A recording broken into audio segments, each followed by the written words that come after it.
പ്രധാനമന്ത്രി നരേന്ദ്രമോദി വാരണാസിയിൽ നാമനിർദ്ദേശ പത്രിക സമർപ്പിച്ചു. ഉത്തർപ്രദേശ് മുഖ്യമന്ത്രി യോഗി ആദിത്യനാഥ് മോദിയെ അനുഗമിച്ചു. പത്രികാ സമർപ്പണത്തിന് മുന്നോടിയായി മോദി ഗംഗയിൽ പ്രത്യേക പ്രാർത്ഥന നടത്തി. കാലഭൈരവ ക്ഷേത്രത്തിൽ ദർശനവും നടത്തി. ഇത് മൂന്നാം തവണയാണ് നരേന്ദ്രമോദി വാരണാസിയിൽ മത്സരിക്കുന്നത്. ആർ രാധാകൃഷ്ണനുണ്ട് വിവരങ്ങളുമായി. ആർക്കെ, നരേന്ദ്രമോദി വാരണാസിയിൽ നാമനിർദ്ദേശ പത്രിക സമർപ്പിച്ചിരിക്കുന്നു. അതോടൊപ്പം BJP നേതാക്കൾ, ഉത്തർപ്രദേശ് മുഖ്യമന്ത്രിയൊക്കെ അദ്ദേഹത്തെ അനുഗമിച്ചിട്ടുണ്ട്. എന്തൊക്കെയാണ് വിവരങ്ങൾ?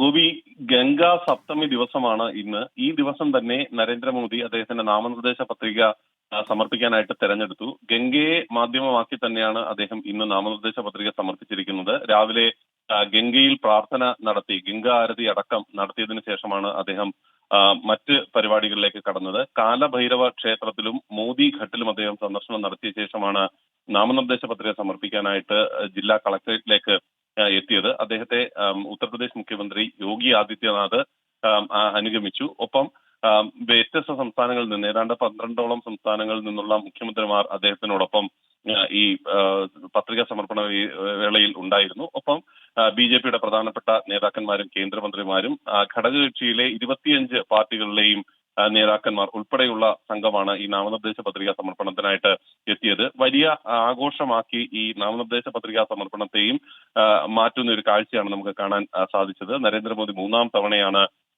വാരണാസിയിൽ ജനവിധി തേടുന്നത്. അദ്ദേഹം ഇന്ന് രാവിലെ പറഞ്ഞത് അനുസരിച്ച് കാശിയിലുള്ളവർ തന്നെ ബനാറസിയാക്കി മാറ്റി കഴിഞ്ഞിരിക്കുന്നു, ഗംഗ തന്നെ ദത്തെടുത്തു എന്നൊക്കെയുള്ള വളരെ വൈകാരികമായിട്ടുള്ള ചില പ്രസ്താവനകളൊക്കെ നടത്തിയതിനു ശേഷമായിരുന്നു അദ്ദേഹം നാമനിർദ്ദേശ പത്രിക സമർപ്പിച്ചത്. നാമനിർദ്ദേശ പത്രിക സമർപ്പിച്ചതിന് ശേഷം സ്ഥാനാർത്ഥി സത്യവാചകം അദ്ദേഹം ചൊല്ലുകയും ചെയ്തു. അതിനുശേഷം രുദ്രാക്ഷം കൺവെൻഷൻ സെന്ററിൽ വെച്ച് വാരണാസിയിലെ BJP പ്രവർത്തകരെയും നേതാക്കന്മാരെയും തെരഞ്ഞെടുപ്പ് പ്രവർത്തനങ്ങൾ എങ്ങനെയായിരിക്കണം എന്നതിനെ സംബന്ധിച്ചിട്ടുള്ള നിർദ്ദേശങ്ങളും അദ്ദേഹം കൊടുത്തു. അങ്ങനെ നാമനിർദ്ദേശ പത്രിക സമർപ്പിച്ച് തെരഞ്ഞെടുപ്പ് പ്രചരണത്തിലേക്ക് കടന്നിരിക്കുകയാണ് വാരണാസിയിൽ പ്രധാനമന്ത്രി നരേന്ദ്രമോദിയും BJP.